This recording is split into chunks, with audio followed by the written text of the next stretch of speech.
Nana bu Jimmy bằng kal under sông sa under con xe kẹt làm ba tầm nào can cùng con xe quỳnh phurang đó là khăn bằng kẹt mà kẹt kal cùng con xe bu Jimmy bằng ích ba tôi đang lên ngồi nè họ ấy bol bar hay akan pang ke nakan kon xe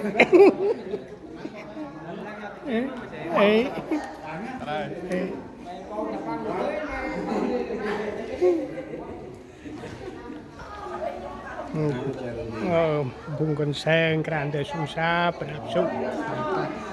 ăn vùng kran kan setar bun hay nè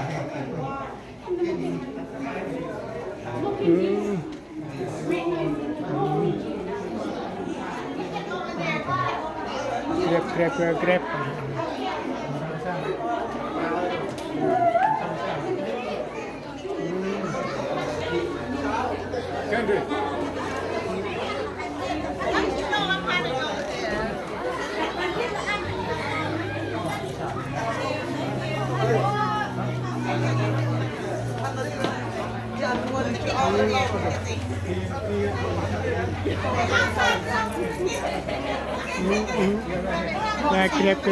banyak kuah ya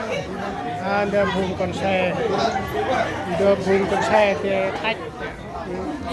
sọc cua hay hơn tầm đó ở mấy kim bằng rắc vùng con xe quay mình nhá ở mấy kim anh nhá kẻ cao vùng con xe vùng ranh mình quạt mình được kia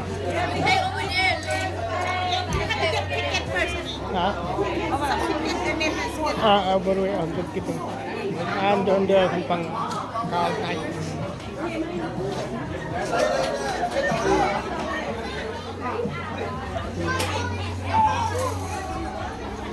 dia kempang bulan shop bà kia lại kempang shop tiket penata rema panghan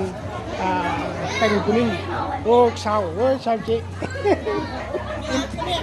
mẹ tiền vật sẽ tham chế đến cháu thì mấy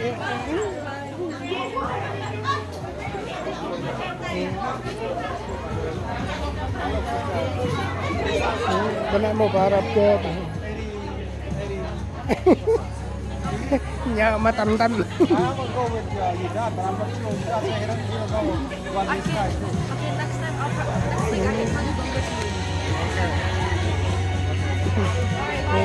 ruột đưa con xe bằng đến quay nhé quay nhé ruột đưa xa ăn họ con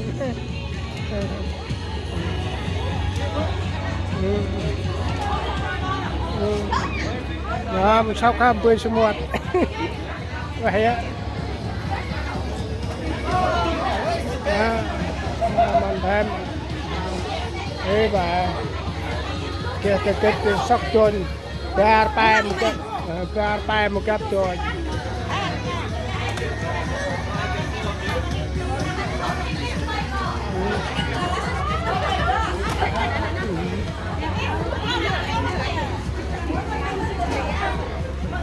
chôn nhầm này nè ai phải chết bằng nhờ tao rơi một cái kệ đi vào món con sau đó tôi đã sắp đó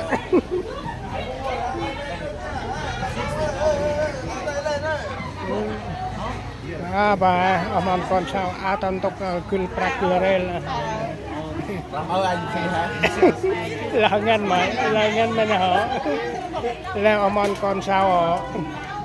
anh có anh đưa lại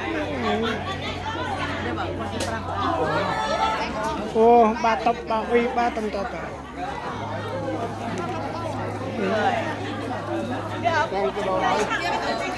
đó cái là sao thơm tiếng ấp Noise. giờ là tôi nên ngồi tầm nà ngồi bờ một cặp Cino. ấy Arwan kibe chipram no. almond để là chừng pram đâu Ôi mọi người ơi, ai mua mua đang lấy về trước nhà. ấy mình hơi nhờ chú Yep.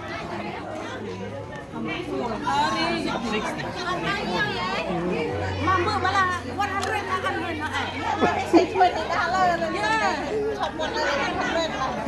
eh. tầm tàng là ngồi tại phơi chim mi đó giờ nó vô lên giờ nó bay đôi kia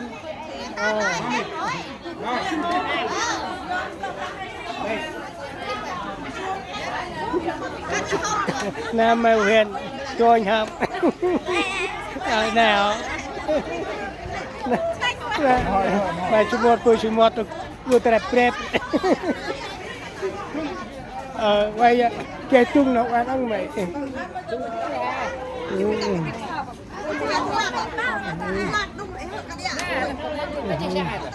nó leo mà con sao mì thẹp mà nó vừa cái tầm bãi ra seterbun ôi nở pa hơi cái mặt tay đẹp đồn đờ con sai sông sa bữa khi mà sắc tối nhá mày một cái đấy idiot cái về con xe tên bữa khi mà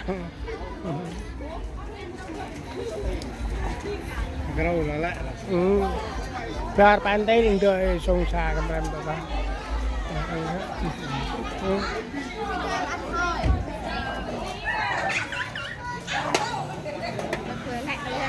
Đây quả lại nhé. Thập.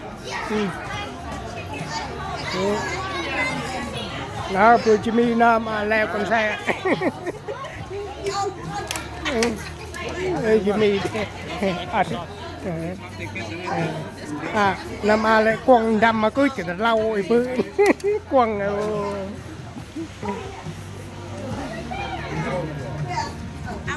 ê không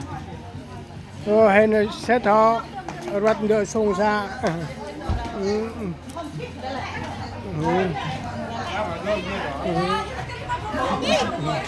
anh cái chút con ya hôm